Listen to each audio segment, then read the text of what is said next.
Insensível às dores do marido, Emma Bovary contempla a fraqueza e a pusilanimidade do marido e não é capaz de oferecer a ele um alento, nem mesmo no momento do luto.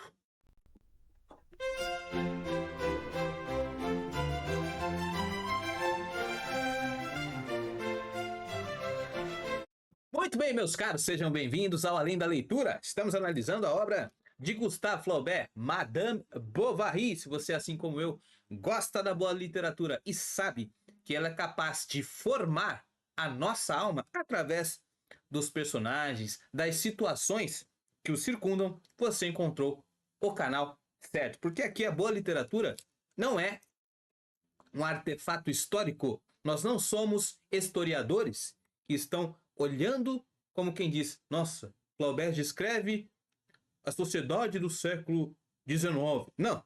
Nós estamos aqui para participar da obra e colher dela aquilo que pode edificar a própria alma humana. Ok? Muito bem. Na altura do segundo capítulo da terceira parte, a parte final do romance, Emma Bovary, que estava cavalgando, literalmente, com o Leon, não é verdade? Você aí, jovem mancebo, me entendeu? Chegou de volta ao admirável mundo velho, o mundo da roça, o mundo da simplicidade, o mundo das sensações amenas, das experiências sem muita expectativa. Ou seja, o seu lar, o seu condado, o seu vilarejo. De volta a este lugar em que a monotonia é imperial, Emma sente-se como uma sereia fora d'água, não é verdade? Emma regressa ao admirável mundo velho, estonteada pelos perfumes e cenas romanescas vividas com Leon. Emma vem da cidade com justas saudades e as mesmas inquietações. Sim, após deixar os braços quentes e ardentes de Leon, Emma regressa à sua casinha simples e, logo de cara, recebe uma convocação. Sim, meus caros, algo estranho está acontecendo ali na região e tem a ver com a sua família, com o seu esposo, ok? E ela é chamada pelo Homé, o senhor Homé, que ficou encarregado de dar essa notícia triste, que ela ainda não sabe o que é. Felicidade, a sua criada, logo lhe direciona até a casa do farmacêutico. Muito bem. Ralhando com o seu criado, Homé dá a notícia a Emma. E que notícia é essa, meus queridos? A notícia da morte. Mais um luto vivido por Charles Bovary. Mais um luto. Charles que já havia enfrentado o luto com a sua primeira esposa, não é verdade? Lá na altura do capítulo 2 ou 3 da primeira parte, 2 eu acho. E agora revive esta situação. Naquela situação, ele foi consolado pelo pai de Emma, que lhe disse aquelas coisas que nós escutamos ali à beira do caixão. Ah, a vida é assim mesmo, isso acontece, é a natureza, todos nós vamos morrer. Aquelas tentativas eufemísticas de aliviar algo que é impossível de ser aliviado, que é a dor da morte, que é o sentimento da perca, ok? Então, o Homé, ele fica responsável porque o Charles pensava que ia assustá-la. Não haveria palavras, e realmente não há, para dizer sem que Emma ficasse terrivelmente desconsolada. Mal sabia o Charles que Emma ia ser indiferente à sua dor. Mas vale lembrar que Charles é aquele apaixonado, é aquele amante que deposita o seu amor pleno, a sua devoção toda em cima da sua amada, ok?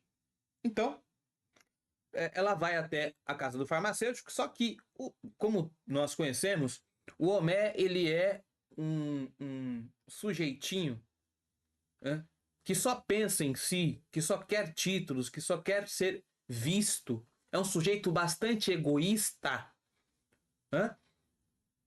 Que não está muito aí para os outros. Ele só usa de uma diplomacia mascarada, uma diplomacia falsa. Okay? Ele é um sepulcro caiado mesmo, entende? E ele só usa desse bom trato para conseguir aquilo que ele quer, que é a proteção jurídica, para continuar ali ministrando na sua drogaria e obter algum tipo de prestígio. Então é aquele sujeito que só quer status. Para isso ele usa das suas artimanhas. E uma delas é fazer a versão do bom moço, do diplomata ali daquela região. E o Charles, acreditando muito nisso, confia a ele esta missão de passar essa notícia. Certo? Muito bem. E é nessa hora, que Emma fica sabendo do arsênico, que é um veneno muito importante aqui para a parte final da obra.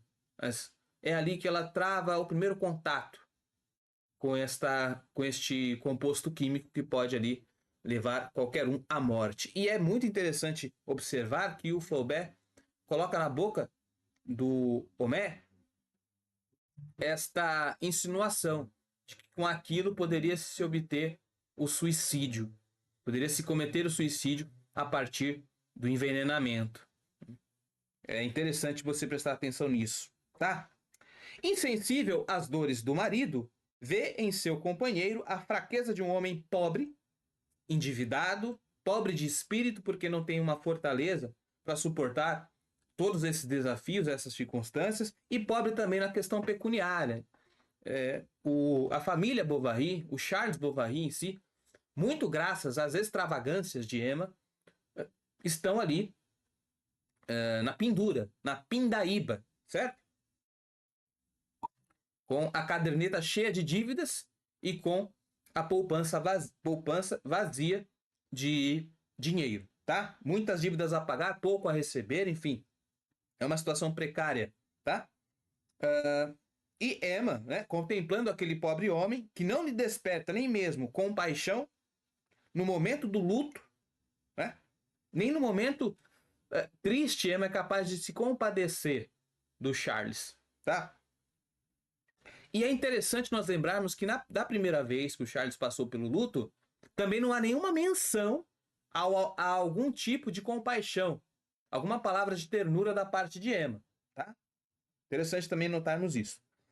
Para consolá-lo, a mãe Bovary pousa na estalagem. E quem vem para trazer um alento? Mais uma mulher. Lembremos que o Charles ele está atrelado, né? Diríamos aqui,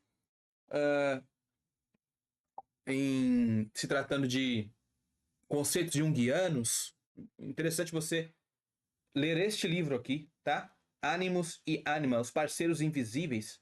A mulher, o macho e a fêmea que existem dentro de cada um de nós. Então, o Charles ele não é uma persona ainda. Ele deixou o seu processo de se tornar um indivíduo falhou. Ele ainda depende muito principalmente da figura feminina, tá?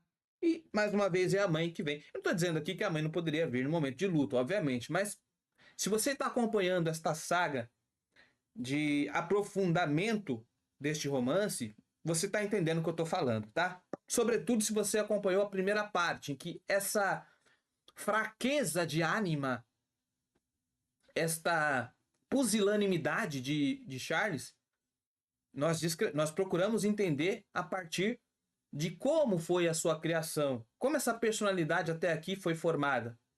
Né? E constatamos que, de fato, ele não é ainda um indivíduo com as suas escolhas, com os seus desejos, lutando por aquilo que ele quer. Infelizmente, não. Tá?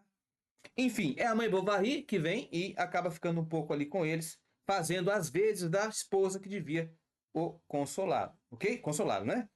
E lembrando também que a mãe é alguém que precisa de consolo, então acaba que ali havendo uma união entre os dois.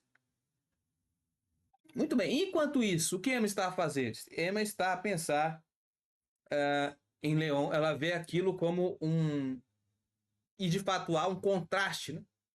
Ela acabou de vir de uma festança, né? De uma verdadeira lua de mel com o Leon, em que ela foi a um bom teatro, viu peças, escutou boa música, depois fez um bom sexo com o Leon, digamos aqui o português literal, e enfim, vivendo aí uma vida de aventuras, volta a casa e encontra um cenário de luto. É um contraste terrível. E, obviamente, como nós sabemos, Emma não suporta a monotonia, não suporta a vida como ela é.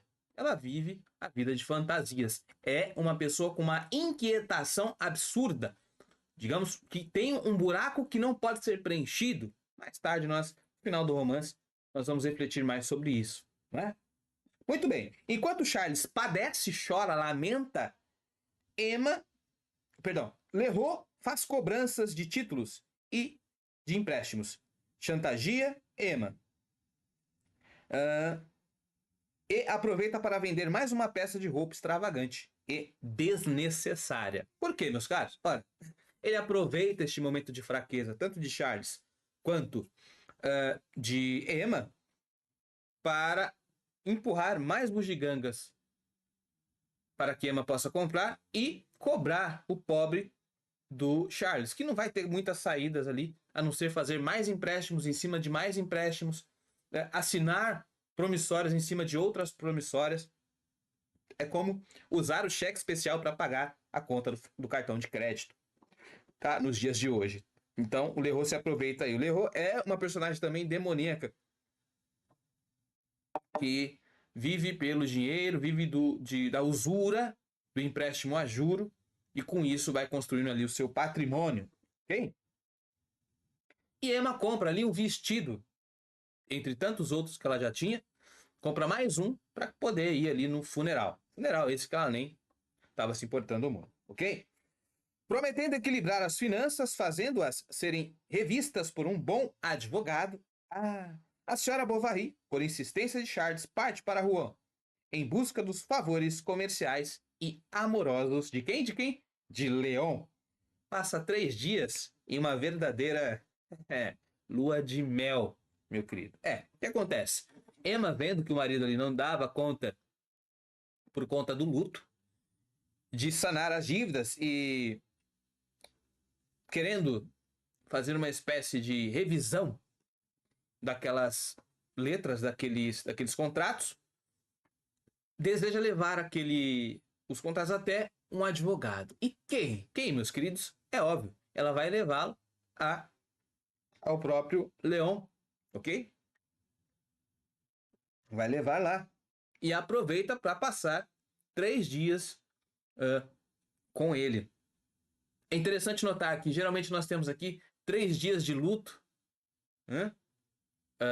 E enquanto o Charles passa os 3 dias de luto, chorando, Emma passa desse jeito aí, né? Fazendo o que o desejo sexual pede, tá?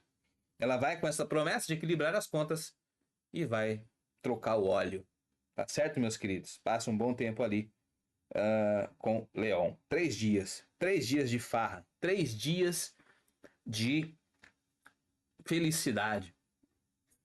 E enquanto o nosso Charles chora a morte de seu pai.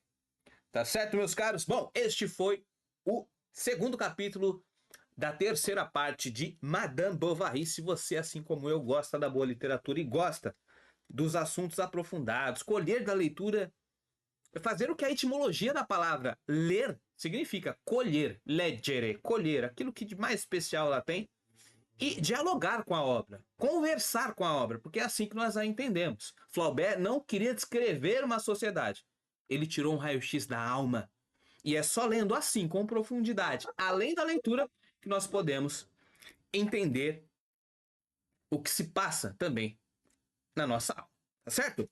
Um forte abraço e até a próxima aula.